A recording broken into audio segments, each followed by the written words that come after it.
They found him on the bridge at midnight, standing on the edge, ready to end it all. The police officer who pulled him back that night had no idea he was saving the man who would one day change millions of lives.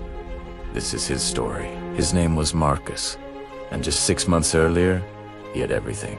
A beautiful home in the suburbs, a successful business, a loving wife, and 2 kids. He was living the dream that everyone chases. But dreams can turn into nightmares faster than you can imagine.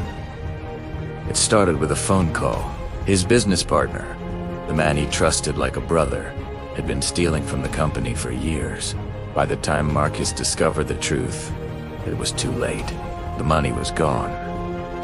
The business collapsed. Lawsuits started flooding in from angry clients who lost their investments.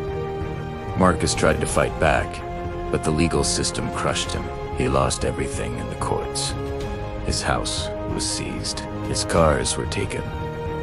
His bank accounts were frozen. Even worse, the stress destroyed his marriage.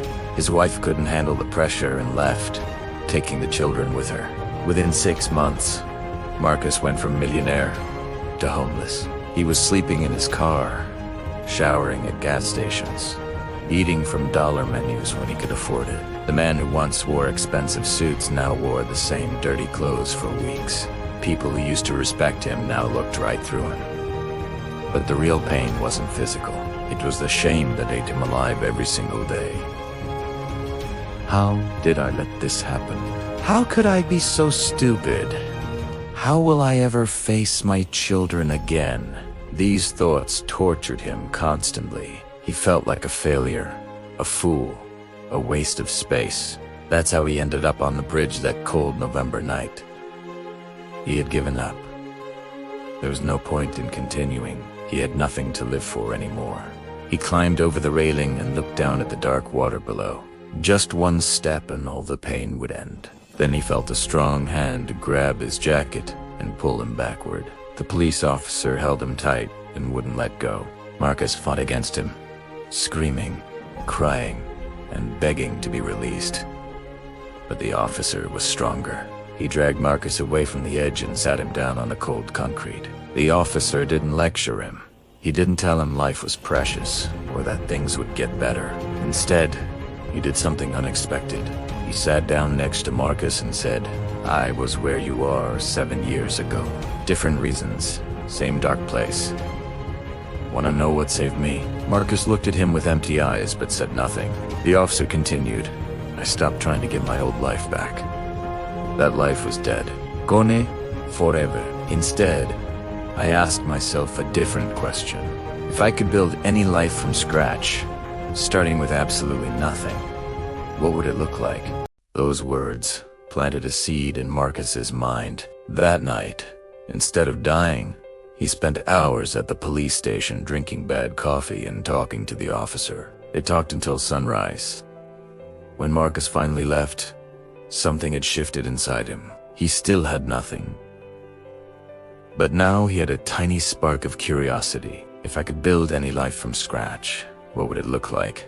The question haunted him for days. He realized he had spent his entire previous life chasing what society told him to chase. Money, status, possessions, success. But those things had brought him no real happiness, even when he had them. Marcus started walking around the city, really looking at people for the first time. He saw homeless men and women struggling to survive. He saw their pain, because he was living it now. But he also saw something else. He saw their humanity, their stories, their dignity that society refused to see. One freezing morning, Marcus was sitting outside a coffee shop when he noticed an elderly homeless woman trying to keep warm. Without thinking, he walked inside and used his last $5 to buy her a hot coffee. When he handed it to her, she looked at him with tears in her eyes and whispered, "God bless you." That simple moment changed everything. For the first time in months, Marcus felt something other than pain. He felt purpose. Felt useful. He felt human again. He realized that even with nothing, he could still make a difference in someone's day. Even broken, he could still give something to others. Marcus made a decision that morning. He would dedicate whatever life he had left to helping people that society had forgotten. People like him, the homeless, the broken, the ones who had lost everything. He didn't know how he would do it. He had no money, no resources, no plan. But he had determination. He started small, really small. He would collect empty bottles and cans from trash bins and redeem them for a few cents. With that money, he would buy cheap food and distribute it to other homeless people. A sandwich here, an apple there. It wasn't much, but it was something. Other homeless people started noticing him. They called him the angel because he always shared whatever little he had. Marcus would sit with them, listen to their stories, and treat them with respect that no one else gave them. He didn't preach or judge a hustkared. Word spread through the homeless community. More people came to him for help. Marcus realized he needed to do more. He started visiting churches and community centers, asking for donations of food and clothing. Most places turned him away, but some didn't. Some people saw the fire in his eyes and decided to help. A local priest gave Marcus permission to use the church basement 3 nights a week. Marcus turned it into a safe space for homeless people to sleep, eat, and shower. He had no funding, no official organization, nothing. Just determination and the willingness to work harder than anyone else. He would spend his days collecting donations, organizing volunteers, and helping people find resources. At night, he still slept in his car. He gave everything away and kept nothing for himself. People thought he was crazy, but Marcus had found something more valuable than money. He had found his purpose. Mons Basset. The small operation in the church basement grew. Local news heard about the homeless man helping other homeless people and came to do a story. The news segment went viral. Suddenly, donations started pouring in from across the city. People were inspired by Marcus's story and wanted to help. A wealthy businessman saw the news story and was deeply moved. He contacted Marcus and offered to fund a real shelter. Not just a church basement, but an actual building with beds, showers, a kitchen, and counseling services. Marcus couldn't believe it. His impossible dream was becoming real. Within a year, Marcus had built the largest homeless shelter in the city, but it wasn't like other shelters. This one treated people with dignity and respect. This one focused on rebuilding lives, not just providing temporary relief. This one gave people hope, because it was run by someone who understood their pain. Marcus hired other formerly homeless people as staff.